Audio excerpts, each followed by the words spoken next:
Quanto aos sinais do final dos tempos, nós vemos alguns problemas de interpretação aqui. Parece ser um paradoxo quando ele diz que o fim só chegará quando o evangelho do reino for anunciado a todo povo, tribo, língua e nação.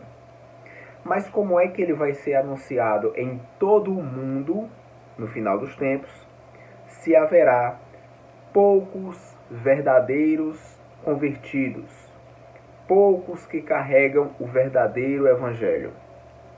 Quando Paulo fala sobre a grande apostasia, ele está se referindo não só ao final dos tempos, mas a um longo período a qual essa apostasia irá se desenvolver.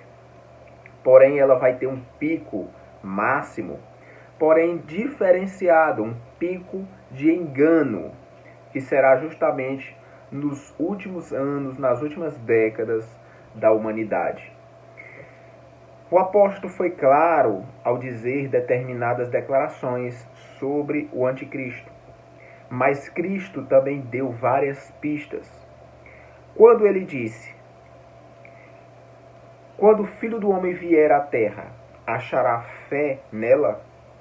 Ele fez uma pergunta, ou seja, a fé estaria quase extinta nessa terra. Isso significa o quê? Que haveria poucos salvos, poucos convertidos, poucos que pertencerão a Deus. Porque a salvação é pela fé. Não é fé de qualquer jeito, em qualquer coisa. É a verdadeira fé. Quando Cristo disse que o amor esfriará de quase todos, ele estava dando uma dica. Porque está escrito que apenas aquele que ama conhece a Deus. Quem não ama não conhece a Deus. Então, poucos conhecerão a Deus nesse final dos tempos. Nós não estamos falando aqui de qualquer tipo de amor, de paixão, de atração. Estamos falando do verdadeiro amor.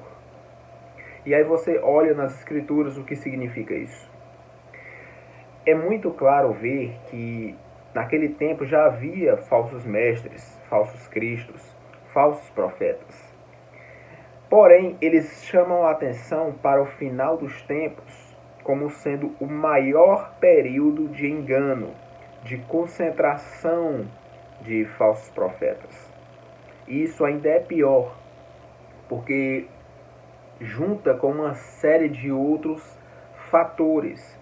E esse ajuntamento de falsos profetas é justamente uma permissão de Deus como uma espécie de praga ao homem que acredita em tudo e qualquer coisa. Nós sabemos que a fé, a verdadeira fé, ela habita naqueles que questionam. Antes de você crer em algo, você tem que se perguntar, você tem que questionar aquele algo.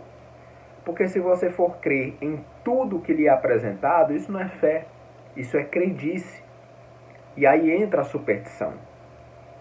O engano está havendo porque as pessoas não têm o mínimo de criticidade, de conhecimento das Escrituras.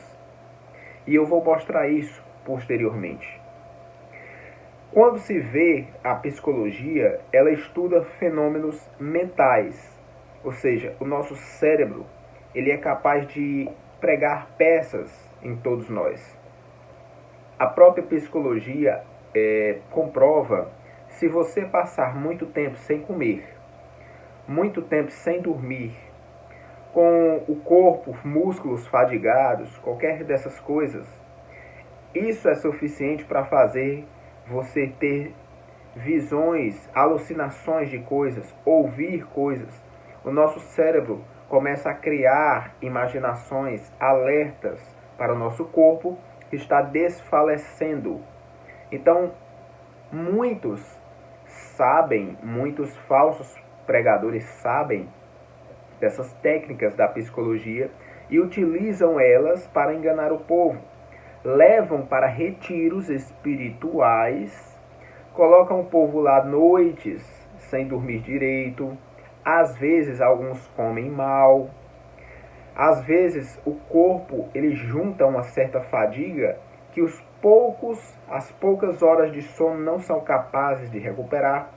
E aí algumas pessoas começam a ouvir coisas, a ver coisas, sentir coisas sugestionadas por tanto falas quanto maltrato do seu corpo, mesmo que seja inconscientemente.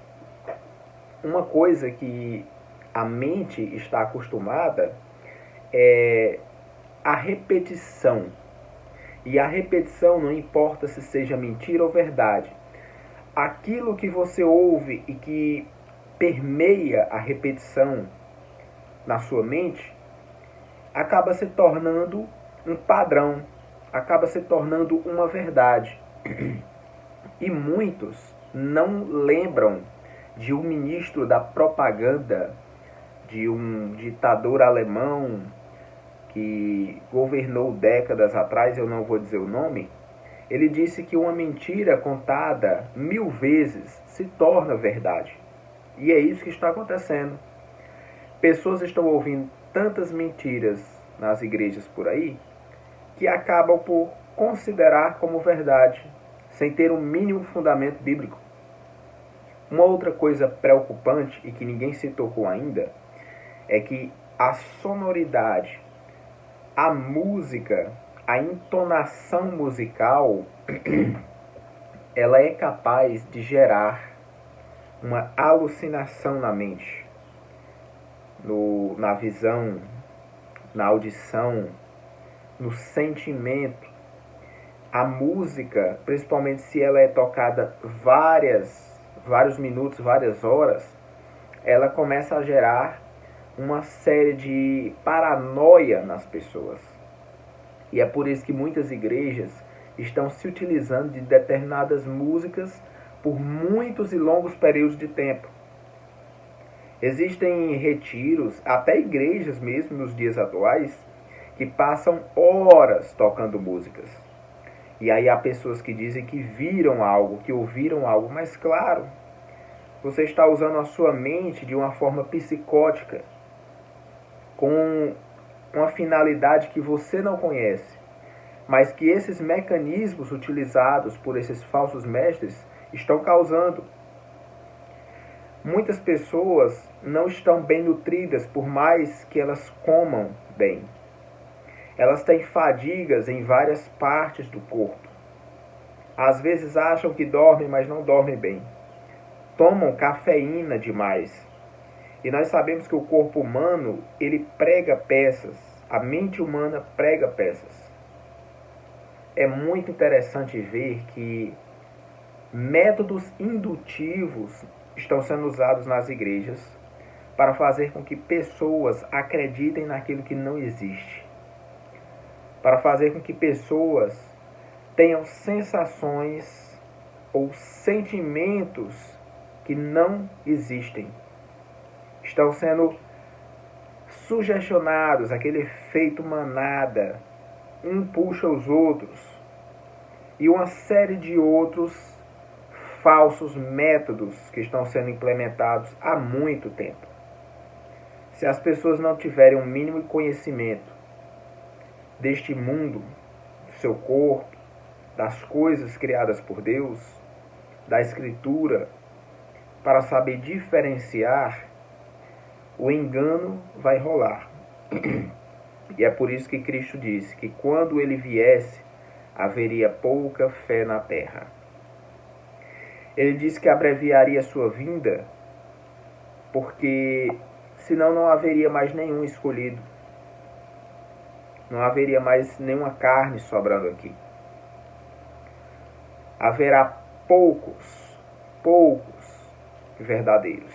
Por mais que você veja todos os dias o número de igrejas aumentando no mundo, o número de igrejas se multiplicando de uma forma incontável, mas o que está se multiplicando não é o trigo de Deus, mas o joio do maligno. Parecem com trigo, mas não tem fruto. O que nós vemos aqui uma série de multiplicação de engano e que vai facilitar a chegada do anticristo. Porque ele não vai encontrar uma verdadeira oposição. Ao invés da igreja se opor à doutrina deste rei que está para vir, a igreja vai achar ele bonzinho, da paz, e vai se unir a ele em prol de um ecumenismo, de uma união em prol da paz mundial. Já há representantes buscando isso. Representantes do joio, não do trigo. Eu sei que pelo menos uma boa parte de vocês está entendendo o que eu estou falando. Os que não entenderam, busquem ir atrás. Eu acredito que as pragas do Senhor, elas não caíram ainda. Mas ao mesmo tempo eu acredito que gotas delas já estão sendo derramadas há muito tempo. Uma das provas, para quem não sabe, é o próprio ciclo solar 25. Esse ciclo vai aumentar de uma forma muito intensa ali entre o período de 2024 para 2026. Talvez o seu pico seja 2025. O que é que isso significa? Que haverá tempestades solares muito fortes e que poderá causar danos à Terra. Obviamente ao homem também. Quando nós vamos para a quarta taça do livro de Apocalipse, nós vemos que o anjo derrama sua taça no sol e o sol abrasa os homens com seu calor. E os homens queimados pelo sol blasfemarão contra Deus. É isso que está começando a acontecer. Muitas pessoas reclamando dos raios solares. Algo muito interessante é sobre as trombetas e sobre os flagelos que são paralelos. Nas trombetas você pode ver que os mares e os rios recebem taças de juízo de Deus. E o que é que acontece com esses rios? Eu vou mostrar aqui. Aqui diz que parte desses rios acaba se tornando como grande sangue de morto. E como é sangue de morto? É muito simples. O sangue de morto, ele é preto, ele é viscoso, ele é fedido. Se nós notarmos, nos dias atuais, a poluição dos rios no mundo, no Brasil e no mundo, ela está causando justamente isso, fazendo os rios ficarem pretos de sujeira, fétidos, viscosos, igual um sangue de morto. Isso é a simbologia do livro de Apocalipse. Nós temos muitas outras pragas que está acontecendo, e eu citei algumas por alto, e que posteriormente eu farei um vídeo sobre as pragas do livro de Apocalipse. O que nós temos que tomar em conta agora é que o engano está mais próximo do que você imagina. Todos os verdadeiros cristãos, todos os que ainda não foram enganados, pode ter certeza que todo santo dia o engano está batendo na sua porta. Seja pela sua companhia, seja pelo que você assiste, seja pelo que você faz. Todos os dias o engano está batendo na sua porta. Nossa missão é não aceitar que ele entre. Tá ok? Então, hoje nós vamos ficar por aqui. Em breve eu farei o vídeo sobre as pragas. Nos veremos ainda nessa semana.